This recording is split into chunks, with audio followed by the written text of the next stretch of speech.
믿음의 가치는 부활과 영생이다. 우리가 나와서 지금 예배를 드리고 이렇게 주일 지키고 있는데 이걸 믿음이라고 하죠. 우리가 지금 믿음 생활하는 이 가치는 무엇이냐? 바로 그겁니다. 부활과 영생의 가치를 두고 있는 거예요. 교회 가서 내가 위로받고 은혜 받고 반가운 사람들 만나고 많은 이유들이 있지만은 정말 진정한 가치는 부활과 영생을 뺀다면 안고 없는 찐빵이라나 뭐 없는 뭐라나 비슷한 거겠죠. 그래서 진짜 믿음의 가치는 부활과 영생인데 오늘이 부활절이잖아요. He is risen. 그는 살아나셨다. 그 부분에 대해서 이야기를 하려고 합니다. 어느 사람이 이런 얘기를 했어요. 성경을 66권이잖아요. 성경 66권을 기름틀에 넣고 꽉 짜면은 딸랑딸랑 한 단어가 떨어지는데 그게 뭘까요? 사랑. 사랑. 성경 전체가 사랑 이야기입니다. 어떤 법률서도 아니에요. 사랑이에요. 그게 왜 그러냐면 그거는 창세기부터 그 얘기가 나오죠. 하나님이 세상을 창조하셨는데 사람을 먼저 만드시고 야, 너 잠깐 거기 있어. 내가 너를 위해서 뭐 만들게. 이게 아니라 하나님이 세상 삼라만상을 만들어 놓고 나중에 주인공으로 사람을 만들으셨다는 거예요. 이게 놀라운 사실입니다.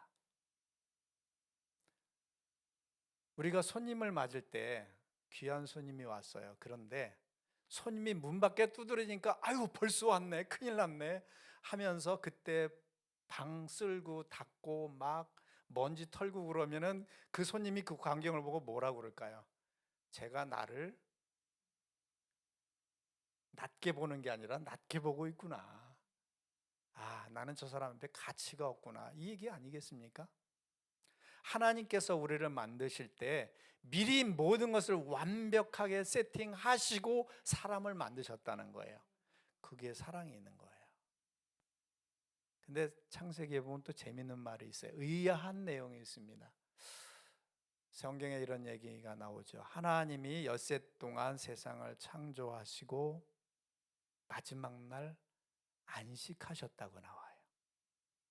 그건 약간 의아심이 생겨요. 하나님이 피곤하신가? 하나님이 쉬셔야 될 존재인가? 하나님도 휴식이 필요한가라는 생각을 하게 됩니다. 그 좀 약간 부딪히지 않습니까? 하나님이 엿새 동안 힘들게 일하셨기 때문에 7일 날 쉬어야 된다는 내용은 무슨 얘기일까요? 저는 그 이해심을 품다가 참 감사한 것을 하나 발견했어요. 성경에는 하나님의 인간적인 표현 방식이라는 신학적인 표현이 있어요. 사람이 알아듣기 쉽게 표현한 내용이에요. 성경에 이런 얘기가 있죠. 노아 때에 하도 사람들이 악하니까 하나님이 이런 말씀하셨어요. 내가 세상을 만든 거, 사람을 지은 거를 후회한다. 내가 이놈들 다 싹 쓸어버리겠다. 자, 거기서도 좀 의심이 생기지 않습니까? 하나님이 사람이 저렇게 악할 줄 모르고 계셨나? 그리고 이제서 보니까 내가 실수했네, 내가 후회가 되네, 이런 표현일까요? 그거 아니에요. 얼마나 사람이 악했는지 하나님이 너무 안타깝다는 표현을 하신 거예요. 그런 표현처럼 엿새 동안을 일하시고 피곤해서 쉬신 것이 아니라 하나님이 엿새 동안 얼마나 심혈을 기울이셨는지 쉬셨다는 표현을 한 거예요. 이런 표현을 하면 더 이해가 하실 거예요. 제가 주일날, 오늘 주일이 되면 주 후반부가 되면 다소 이 마음의 부담이 있어요. 오늘 무슨 말씀을 전해야지 이번 주에? 이거 참, 그 목사로서 그러잖아요. 하나님, 제 말이 안 나오게 해주세요. 사실 제 말은 저의 지론은 의미가 없잖아요. 하나님의 말씀이어야지 제 의견 따위는 소용이 없잖아요. 기도하면서 이거 금요일 올수록 토요일 올수록 어제도 2시에 올라갔어요. 2시에 올라갈수록 이거 안 떠오르면 하나님 도대체 어떡하란 말입니까? 나보고 말씀도 안 주고 막 마음을 졸이면서 해요. 그러다가 주일날 끝나면 일정이 끝나고 저녁이 되면 왠지 영화 한 편이라도 보고 싶어. 이거 뭐 여행이라도 가고 싶어. 하나님의 그런 심정이 아닐까요? 엿새 동안 얼마나 사랑하는 인간을 위해서 세상을 창조하셨는지 쉬셨다는 거예요. 이게 사랑이 아닙니까? 하나님의 사랑에서 비롯된 휴식이라는 거예요. 그만큼 심혈을 기울였기 때문에 그 부담감을 느낄 정도로 심혈을 기울여서 지은 그 세상은 사랑인 것입니다. 그런데 사단이라는 것은 이 세이튼, 이 사단은 어떤 놈입니까? 디아볼로스잖아요. 파괴자잖아요. 망가뜨리는 놈이잖아요. 하나님이 아름다운 세상을 짓고 거기에 사람을 딱 지어놨는데 그 주인공이 만물이 아니에요. 훌륭한 풍경도 아니에요. 돈도 아니에요. 권력도 아니에요. 오직 사람인 거예요. 사단이 그 사람을 공략합니다. 야, 하나님이 너보고 선악과 따먹지 말랬냐? 따먹으면 죽는다 그랬어. 야, 거짓말이야 그거. 먹어. 너 하나님이 이렇게 속박하냐? 먹어. 그걸 따먹었네. 그 선악과를 우리는 하나님이 째째하게 선악과를 따먹은 것 가지고 그거 뭐 지옥을 보내고 그래 째째 이럴지 모르지만 선악과를 따먹은 의미가 뭔지가 중요한 거예요. 하나님과 분리됐다는 거예요. 왜 분리됩니까? 사단을 따라갔다는 거예요. 먹은 사실이 중요한 게 아니에요. 사단을 따라갔다는 거예요. 그때부터는 사람이 하나님만 바라보고 하나님 쪽쪽하던 사람들이 사단의 말에 귀를 기울이고 사단을 쫓아가는 삶이 지금까지 시작이 됩니다. 그게 타락한 인생의 역사입니다. 근데 하나님께서 사람을 만드실 때 어떻게 만드셨다고요?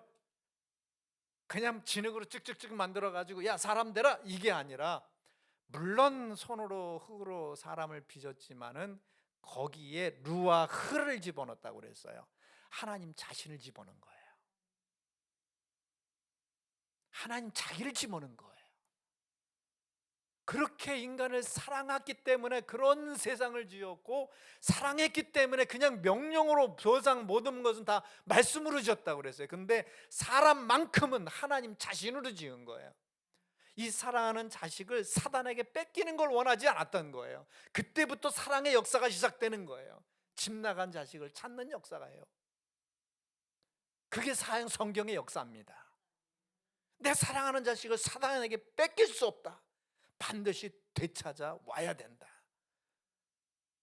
그래서 이 인간을 어떻게 구원해야 되느냐? 하나님께서 작전을 세우신 거죠. 끙끙 앓면서 내가 이 자식을 반드시 찾고야 말겠다. 그래서 계획을 세웠는데 아담과 하와에게 그런 말씀하셨어요. 아담과 하와야, 난 너희를 버릴 수 없다. 내가 너희는 나를 버려 나는 너희를 버릴 수 없다.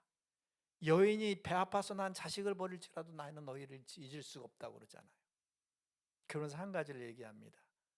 아담과 하와야, 너 나를 떠나지 않기 위해서 한 가지 좀 해줄 수 있겠니? 뭔데요? 1년 된 흠없는 수양을 잡아서 나한테 제사를 지내라.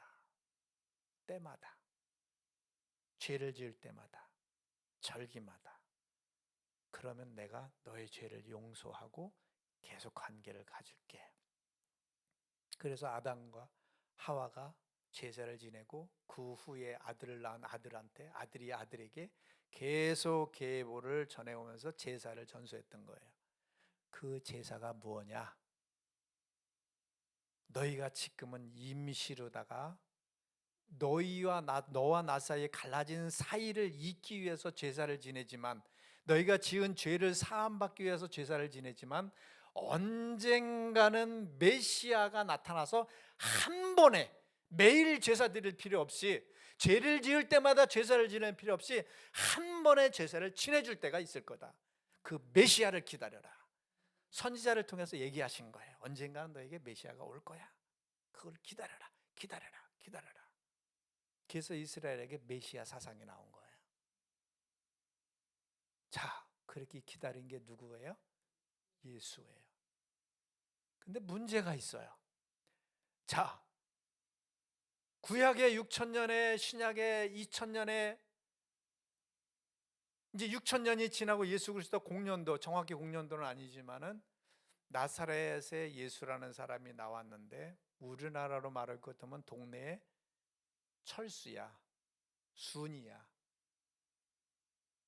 이런 사람이 갑자기 어느 날 와서 하나님의 아들이라는 거야. 근데 그 당시 사람은 혼란에 빠진 거예요. 능력을 보면 하나님이 분명한데, 하는 일을 보면 진짜 범상하지 않은데, 뭐가 문제냐면 우리하고 같이 노는 개 철수가 그리스도라는 거예요. 그 예수라는 사람이 그리스도라는 거예요. 우리는 예수 이꼬르 그리스도면 예수 그리스도 이렇게 하지만 옛날에는 철수가 그리스도라는 얘기거든요. 나사렛에서 그 누구의 요셉의 아들로 자랐던 그 철수가 예수가 그리스도래. 구약부터 쭉 2,000년간 6,000년간 얘기해온, 이게 말이 안 되는 거예요. 많은 사람들이 따라다녔지만, 믿는 사람은 따라다녔지만 유대 지도자들은 인정을 안 한 거예요. 그 철수가, 그 예수가 무슨 그리스도냐. 그래서 죽여버린 거예요. 그게 예수 그리스도의 죽음인 줄 압니다. 그래서 우리들이 정말 중요한 게 있어요. 우리 스님도 이제 그 불교시잖아요. 제가 듣기로요. 그렇죠? 근데 기독교가 왜 미움을 받느냐? 배타적이잖아요. 왜 그리스도 외에는 구원이 없느냐? 천주교, 모험교, мон교 해가지고 에큐메니칼 운동이 일어나잖아요. 그래서 뭐 끝까지 올라가면 하나다. 근데 우리 기독교는 끝까지 하나예요. 배타적이에요. 그 이유가 여기서 나오는 거예요.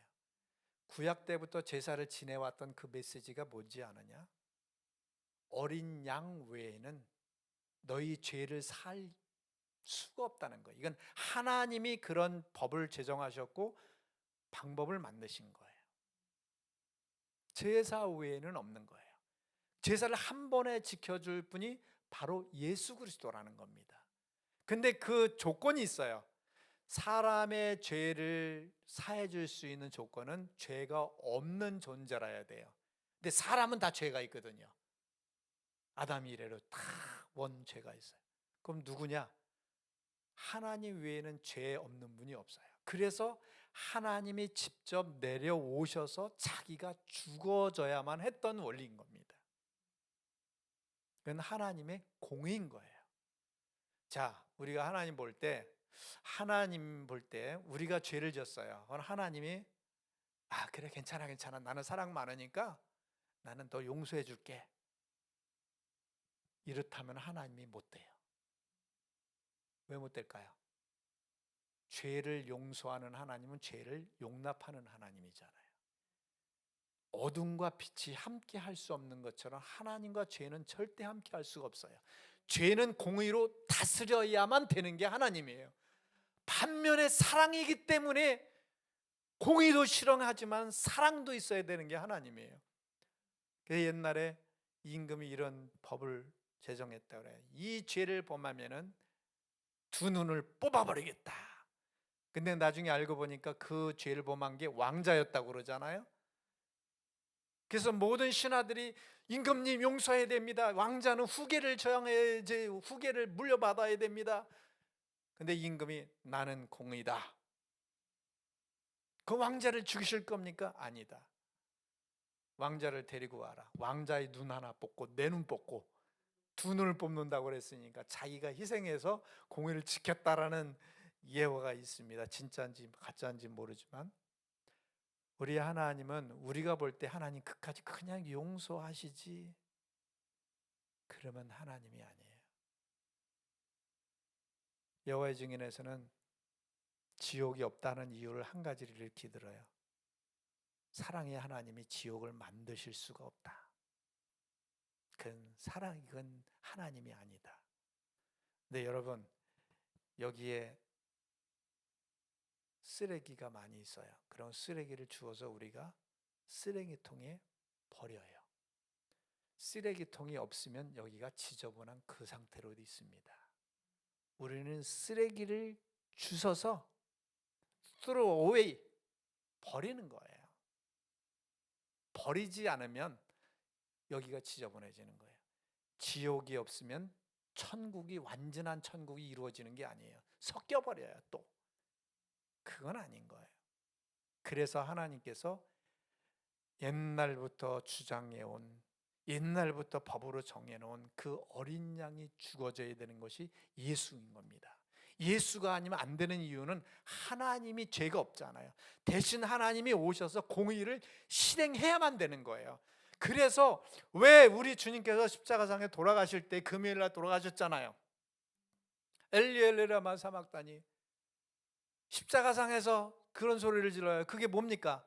하나님 어찌 나를 버리셨습니까? 여러분, 이것도 하나님의 인간적인 표현 방식이에요. 예수님이 여태까지 하나님을 위해서 십자가까지 올라갔는데 죽는 순간에 아버지께서 나를 버리셨네 하고 엘리 엘리 라마 사막다니 외쳤을까요? 그게 아닌 거예요. 예수 그리스도가 십자가상에 인류의 모든 죄를 지고 가셔야 되는 그 자리는 엄청나게 처절해야만 했던 거예요. 버림받아야만 했던 거예요. 완전히 쓰레기통에 버려지지 않으면 거기가 깨끗할 수 없는 것처럼 주님이 그렇게 아버지께 버림받아야만, 죽어야만 부활이 있는 것이고 그 후에 아버지의 뜻이 이루어질 수 있는 거거든요. 그래서 예수여야만 되는 거예요. 그래서 예수가 죽어져야만 되는 거예요. 여기까지 다 하나님의 사랑이에요. 그냥 말로만 용서해서 되는 게 아니라 자기가 직접 주로 오셔서 인류를 살린 하나님의 사랑인 것입니다. 그리고 그 인류가 아직도 철이 못 들었기 때문에 주님 오실 날까지 교회를 세우고 교회를 통해서 가르치게 하시고 주님 재림 때에 다 구원받도록 기다리시는 것이 하나님의 사랑입니다. 계시록까지 하나님의 사랑이에요. 결말은 뭡니까? 해피엔딩이잖아요. 사단이 장악하고 있는 세상에서 내 백성들을 내가 내 품으로 다시 끌어올리리라. 그래서 우리 믿음의 최종적인 단계는 부활과 영생입니다. 우리 생각할 거예요. 요즘에 여러분들도 그럴지 몰라요. 예수님이 지금 오신다면 나는 솔직히 맨발 벗고 반가워서 뛰어나갈 내가 아니라 아이고 주님 벌써 오시면 어떡해요, 나 준비도 안 됐는데요. 크리스찬 그 단체에서 그런 조사를 했어요. 오늘 교회 다니는 사람 중에서 그리스도의 재림을 기다리는 사람들이 몇 프로나 될까? 몇 프로 될 것 같아요, 여러분? 이거 설문조사해갖고 나온 거예요. 몇 프로 될 것 같아요? 2%? 너무 박하지 않아요? 몇 프로 될 것 같아요? 없을 것 같아요?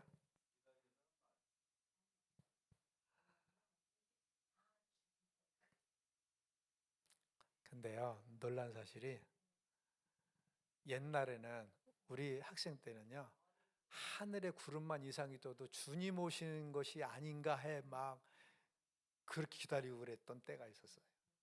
초대교회 때는 내일 올까 오늘 올까 목숨을 내버리면서 주님을 기다렸어요. 지금은 교회 다니는 사람의 5%랍니다. 5%만 기다린대요. 그러니까 교회 다니는 것이 천국을 바라보고 오는 게 아니라 그냥 내 마음 위로받으려고, 인격 수양하려고, 혹은 사업차 사람들 만나려고. 그래서 주님이 그러셨잖아요. 말세에 믿음을 찾아보겠느냐? 없다는 얘기예요. 지금 5%도 긴가 망가 그거 모르는 거잖아요. 충격입니다, 여러분. 우리가 그런 시대에 살고 있어요. 자, 우리의 믿음은 최종적인 단계가 부활과 영생입니다. 이 땅에서 뭐 잘되고 하나님 사업 잘 되게 해주세요, 건강 주세요, 이거 아니에요. 자, 우리 말씀 보면서 봅시다. 시작. 그리스도께서 다시 살아나신 일이 없으면 너희 믿음도 헛되고 너희가 아직 여전히 죄 가운데 있을 것이요 또한 그리스도 안에서 잠자는 자도 망하였으리니. 자, 또 한번 봅시다. 시작. 만일 그리스도 안에서 우리가 바라는 것이 다만 이 세상의 삶뿐이면 모든 사람 가운데 우리가 더욱 불쌍한 자이리라. 그러나 이제 그리스도께서 죽은 자 가운데서 다시 살아나사 잠자는 자들이 첫 열매가 되셨도다. 자, 여기 보면 그리스도께서 다시 살아나신 일이 없으면 너희 신앙생활하는 게 헛거래요. 미련한 일이라는 거예요.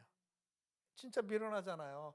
부활도 없는데 뭔 짓 하고 있는 거예요. 지금 와서 헌금 내고 딱딱한 의자에 앉아서 지금 가서 차라리 영화를 보든지 여행을 가든지 해야 될 거 아니에요.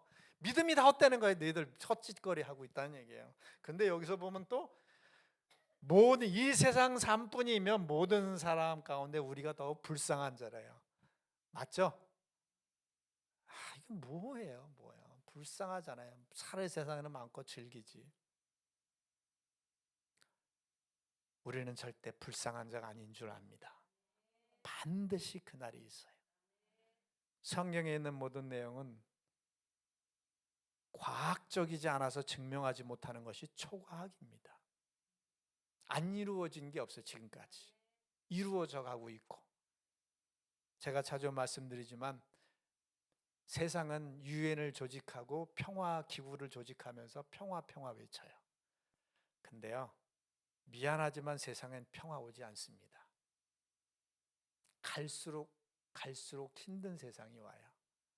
우리 연세 드신 분들 한번 봅시다.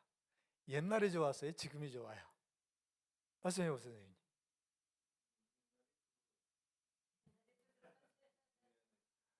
가난해도. 옛날에 제가 살았을 때도 학생 시절에도 자살률이 제일 많은 데가 스위스, 뭐 덴마크. 그럴 때는 아니 우리는 곰고 지금 북한처럼 사는 시대인데 왜 쟤들 자살하지? 못 살아도 이렇게.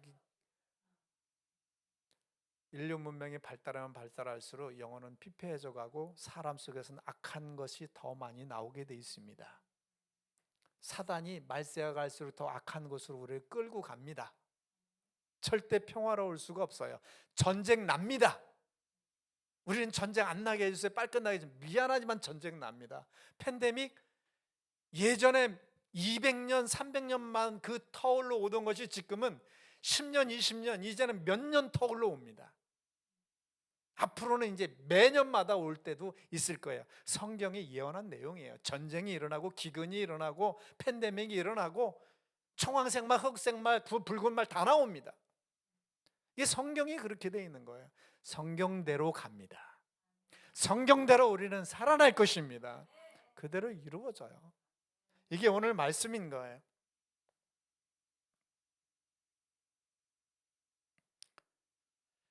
여기에 보면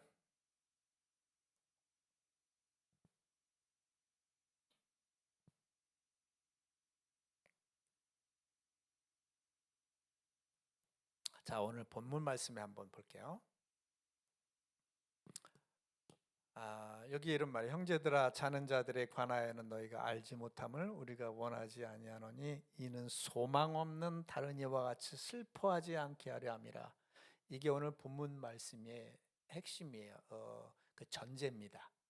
왜냐하면 이 당시에 데살로니가 성도들은 로마 나라의 압제를 당하고 있었잖아요. 그래서 핍박이 심했어요. 믿는 사람들은 화형당하고 동물한테 동물 밥으로 주고 마녀 사냥하듯이 사냥당했던 시대였습니다. 그때에 많은 믿음의 성도들이 자녀를 잃어버렸어요. 내 자녀가 예수님 믿는다는 이유로 붙잡혀 가서 화형당하고 비참하게 죽임을 당합니다. 십자가에 죽임을 당합니다. 내 사랑하는 자식이, 내 부모가, 내 가족이 죽었을 때 이들은 어떻게 했어요? 소망 없는 다른 이와 같이 슬퍼하지 않게 하려 합니다. 이 말씀을 준 이유는 순교를 당한 그 자기의 자식, 부모를 슬퍼하지 말라는 얘기예요. 왜? 그들에게는 부활이 있다는 얘기예요. 이 세상은 끝난 게 아니라는 얘기예요. 김동호 목사님입니까? 이동호 목사님입니까? 김동호 목사님인가요? 높은 또 숭일교회 했던 목사님, 일단 동호 목사님이잖아요. 아무튼 그 목사님이 그런 말씀하세요. 그분도 암이잖아요. 암 투병하는 중에 지금 하나님의 은혜로 계속 연명하고 계신데, 시드니에 있는 한 자매가 편지가 왔어요. 편지가 왔는데 편지 내용은 이렇습니다. 목사님, 저는 27살의 자매입니다. 20년 전에 여기 와서 아빠를 따라서 사업차 이곳에 와서 지금까지 있는데, 아빠가 2년 반 전부터 시름시름 앓더니 드디어 이틀 전에 돌아가셨습니다. 아빠가 돌아가신 거예요. 그래서 자기는 아빠가 병든 2년 반 동안 얼마나 가족과 함께 애타게 눈물로 기도했는지 모른대요. 하나님 살아계시잖아요. 제가 믿어왔잖아요. 이 아빠 고쳐주세요. 고쳐주세요. 근데 이틀 전에 돌아가신 거예요. 돌아가시고 난 뒤에 이 자매는 얼마나 무너졌을까.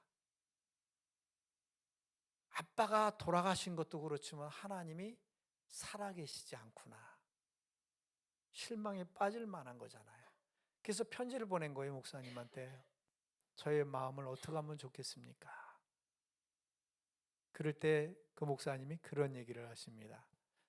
자매님, 제가 알고 있는 제가 알고 있는 친한 사람이 미국으로 이민 갔어요. 가면서 저에게 미국 주소도 주고 가고, 나 미국 가면 전화해라 그러면서 갔어요. 근데 저는 헤어지는 게 아쉬웠지만은 슬퍼하지 않습니다. 왜 슬퍼하지 않을까요? 미국에 있잖아요. 거리가 멀 뿐이잖아요. 지금 못 볼 뿐이잖아요. 자매님의 아빠는 안 계신 게 아니라 지금 당장 볼 수 없는 천국으로 가신 것 뿐입니다. 자매가 위로를 받은 거예요. 여러분, 이 세상에 이와 같이 비참하게 죽은 자기 식구들을 슬퍼할 이유가 없는 게 뭡니까? 그들은 잠깐 우리를 떠나서 있는 것이지 우리 다시 만나요. 다시 만나는 거예요. 제가 이런 예를 들었어요. 한 세상에 삼형제가 살고 있어요. 첫째, 둘째, 셋째가 살았어요. 얼마나 우애가 좋은지 부둥켜 안고 살았는데 어느 날 천지가 개벽되더니 그냥 깜깜해지더니 첫째 형이 어느 큰 그냥 터널로 샥 하고 사라졌어요. 이게 세상에 무슨 일인가. 두 형제는 부둥켜 알면서 막 울면서 첫째를 형을 잃어버린 것을 슬퍼했어요. 그렇게 부둥켜 안고 같이 보듬으며 사는데 또 어느 날 천지개벽이 일어나더니 어두운 터널로 쑥 둘째가 사라지는 거예요. 이 셋째는 얼마나 두렵고 떨었겠어요. 막 슬픔에 울면서 두려움에 떨면서 그러고 있는데 어느 날 또 천지개벽하더니 자기도 큰 터널로 쑥 나가는 거예요. 싹 빠져나오는데 세상에 내가 살던 세상에서 맛보지 못한 그 신선한 공기, 그 인자한 얼굴, 엄마 뱃속에 삼형제가 살고 있다가 태어난 거예요. 자기들이 보니까 자기 형들이 있어. 세상에 태어나보지 못한 그 미소들, 사랑이 자기를 보듬고 있어. 우리가 세상에서 어려움을 당하고 이렇게 살지만은 그 천국에 올라가서 우리가 맛보지 못한 세상의 감각을 가지고 부활할 날이 있을 것입니다. 그날 슬퍼하지 말라는 거예요. 너희는 소망 없는 다른 이와 같이 뭐예요? 세상 사람들이죠. 소망이 없는 거예요. 부활을 말하는 종교는 우리 기독교밖에 없어요. 부활이 없는 그 사람들처럼 슬퍼할 이유가 없다. 왜? 조금 있으면 만날 거다 이거죠. 그래서 이 얘기를 하는 겁니다. 여러분, 그래서 죽음은, 그 자매의 아빠의 죽음은 오히려, 그 목사님이 그런 표현을 했어요. 자매님, 아빠가 죽은 것은 하나님의 사랑입니다. 이게 도대체 이해가 안 가잖아요. 죽음은 슬픔이지 아픔이지 왜 사랑일까? 하나님이 사랑해서 데리고 간 거다. 내 자식을 험한 세상에, 죄악이 많은 세상에, 망할 세상에, 불타서 지금 없어질 세상에 내버려 둘 수가 없어서 죽음이라는 관문을 통해서 부활을 거쳐서 영생에 이르게 하는 겁니다. 우리 모두에게 이 세상에 어려움이 있고 혹간 그래요. 죽음을 위기에 와서도 우리 쫄지 맙시다. 암병 걸렸으면 다 세상이 무너지잖아요. 하나님의 사랑으로 부르는 거예요, 우리를. 이런 담대함을 가집시다. 죽음을 넘어서는 게 믿음의 가치잖아요. 부활과 영생이 믿음의 가치잖아요. 왜 죽음을 두려워서 쩔쩔매느냐 이거예요. 우리에겐 부활이 있는 줄 믿습니다. 자, 그 다음에 봅시다. 시작. 형제들아, 자는 자들에 관하여는 너희가 알지 못함을 우리가 원하지 아니하노니 이는 소망 없는 다른 이와 같이 슬퍼하지 않게 함이라. 이 꼭 기억하시기 바랍니다. 시작. 주께서 호령과 천사장의 소리와 하나님의 나팔 소리로 친히 하늘로부터 강림하시리니 그리스도 안에서 죽은 자들이 먼저 일어나고 그 후에 우리 살아남은 자들도 그들과 함께 구름 속으로 끌어올려 공중에서 주를 영접하게 하시리니 그리하여 우리가 항상 주와 함께 있으리라. 너희는 마음에 의심하지 말라. 하나님을 믿으니 오늘 나중에 합시다. 부활의 경위를 설명을 드리겠습니다. 우리가 지금 이렇게 살잖아요. 살다가 어느 날 천사장의 나팔 소리와 함께 주님께서 오실 거예요. 근데 이거를 어떤 사람들은 주님이 실제로 오는 게 아니라 영적으로 오신다고 얘기를 합니다. 그러나 전통 기독교는 그렇게 믿지 않습니다. 실제로 하나님이 하늘로부터 임한다고 믿습니다. 주님이 그러셨거든요. 내가 너희가 본 그대로 오리라고 그랬거든요. 가시적으로 온다고 그랬거든요. 지구 반대편에 있는 사람은 어떻게 오냐? 지난번에 얘기했던 것처럼 TV로 중계해서 보든지 영적으로 권능으로 다 보든지 볼 것입니다. 그때에 주님께서 오실 때에, 하늘로 강림하실 때에 우리 산 사람이, 내가 지금 다리가 잘라진 상태예요. 피부병이 있어가지고 뭐 여드름이 많이 나서, 내가 속병이 있어서, 내가 지금 안경을 써서 걱정 마십시오. 홀연히 변해서, 완전체로 변해서 공중으로 올라갑니다. 주님 있는 곳으로 올라가 맞게 돼요. 근데 한 가지가 뭐예요? 그리스도 안에서 죽은 자들이 먼저 일어나고, 옛날에 예수 안에서 죽은 자들은 옛날에 죽은 자들이 무덤에 있잖아요. 물고기 밥이 됐든지 무덤에서 썩었든지 화장을 당했든지 그런 사람들이 어떻게 무덤에서 일어난대. 내 병든 몸이 호련히 변하는 것처럼 이들이 하나님의 권능으로 다시 그 육체를 가지고 일어납니다. 일어나서 그들이 먼저 올라간대요. 그들 후에 끌어올려간 후에 우리가 올라가네요. 뒤에. 이게 부활의 경위인 것입니다. 성경이 말하는 내용이에요. 이게 부활인 것인데, 자, 왜 하나님께서, 또 우리 아까 읽다 말한 거 시작. 너희는 마음에 근심하지 말라. 하나님을 믿으니 또 나를 믿으라. 내 아버지 집에 거할 것이 많도다. 그렇지 않으면 너희에게 일렀으리라. 내가 너희를 위하여 거처를 예비하러 가노니 가서 너희를 위하여 거처를 예비하면 내가 다시 와서 너희를 내게로 영접하여 나 있는 곳에 너희도 있게 하리라.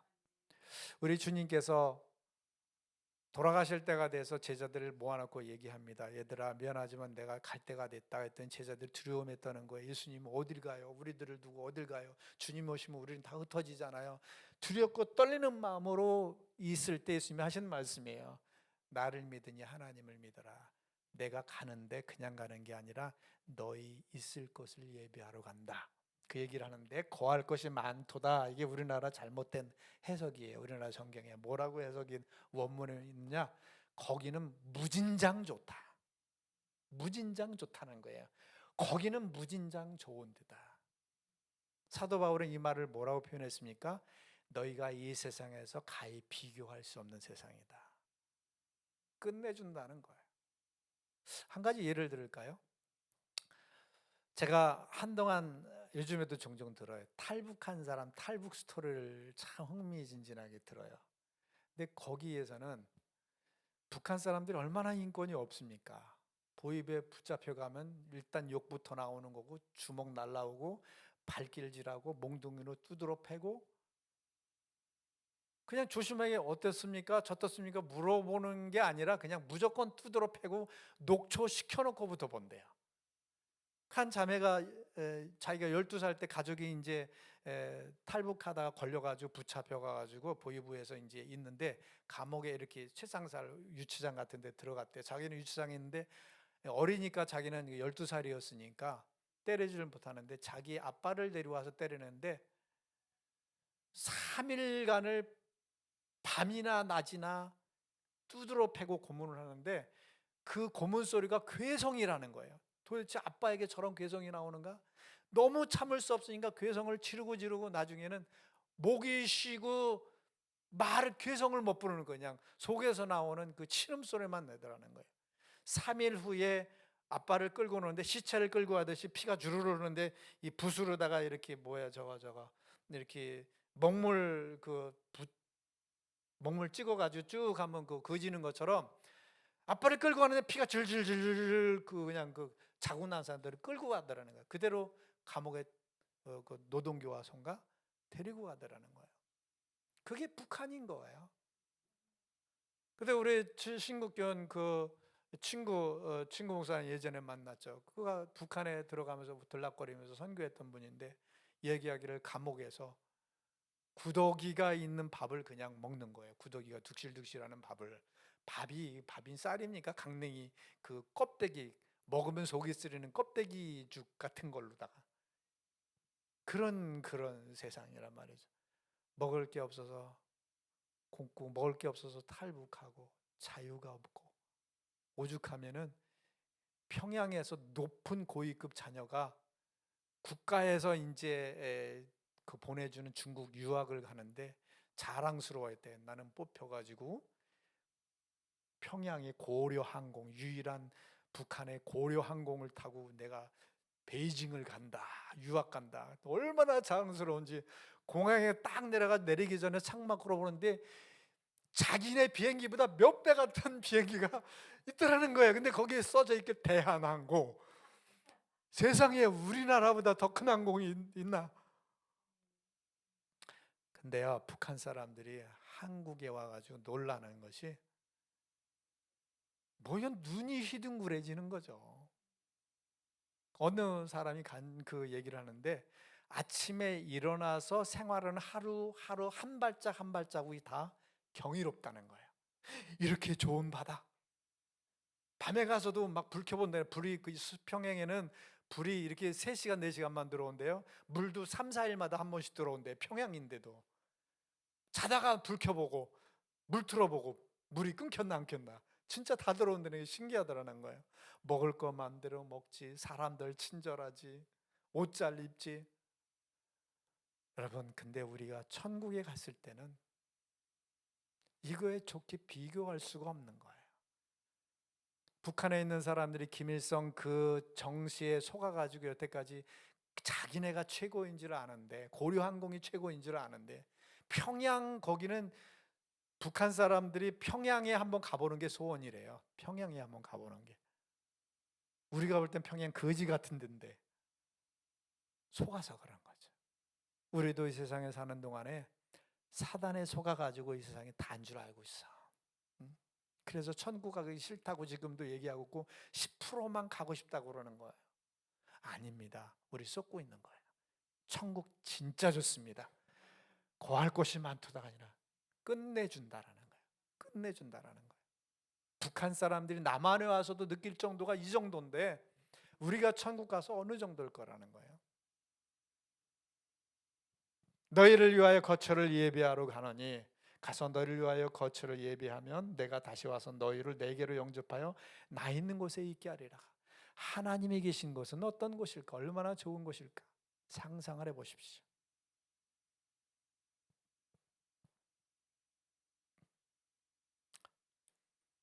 마지막으로 시작. 또 내가 새 하늘과 새 땅을 보니 처음 하늘과 처음 땅이 없어졌고 바다도 다시 있지 않더라. 또 내가 보니 거룩한 성 새 예루살렘이 하늘께로부터 하늘에서 내려오니 그 준비한 것이 신부가 남편을 위하여 단장한 것 같더라. 자, 이게 이제 세상 새 하늘과 새 땅을 보니 처음 하늘과 땅은 뭐예요? 지금 우리가 사는 세상이 없어질 거라는 얘기예요. 그리고 새 하늘과 새 땅이 내려오는데 그 준비한 것이 신부가 남편을 위하여, 신부가 남편을 위하여, 이거 저기 팔레스타인 지방의 결혼을 이해하면 돼요. 자기 생애에서 최고로 아름답게 꾸민대, 남편을 위해서.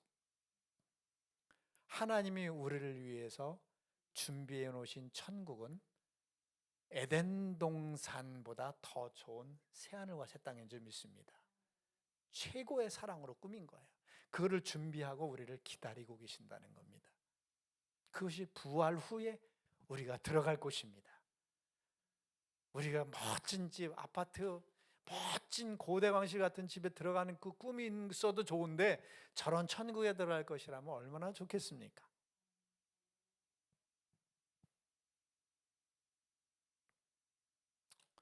오늘 말씀을 꼭 이 말씀을 전하고 싶어서 시간이 갔지만은 제가 길게 했습니다. 사실 오늘 성찬식도 있고 그런데도 불구하고 길게 전했습니다. 말씀을 정리하자면 우리는 사단에 속아서 이 세상에 있는 것을, 이 세상에 있는 돈과 명예와 성공을 내려놓지 못해요. 그러나 사도 바울과 같이 천국을 본다면, 3층전까지 보는 경험을 한다면 이 모든 것을 똥처럼 버린다고 그랬어요. 배설물처럼. 사단에 속지 맙시다. 진짜 좋은 천국이 있습니다. 단지 그 나라 갈 동안만 필요한 것들이에요. 우리 믿음의 가치는 그 나라에 있습니다. 꼭 부활의 소망을, 천국의 소망을 가지고 살아가는 우리가 되기를 축원합니다. 아멘. 우리 다 같이 찬양 한번 부르겠습니다. 이 찬양을 제가 참 좋아해요. 잠시 동안 이 세상. 자, 잠깐만 저 그림 한번 봅시다.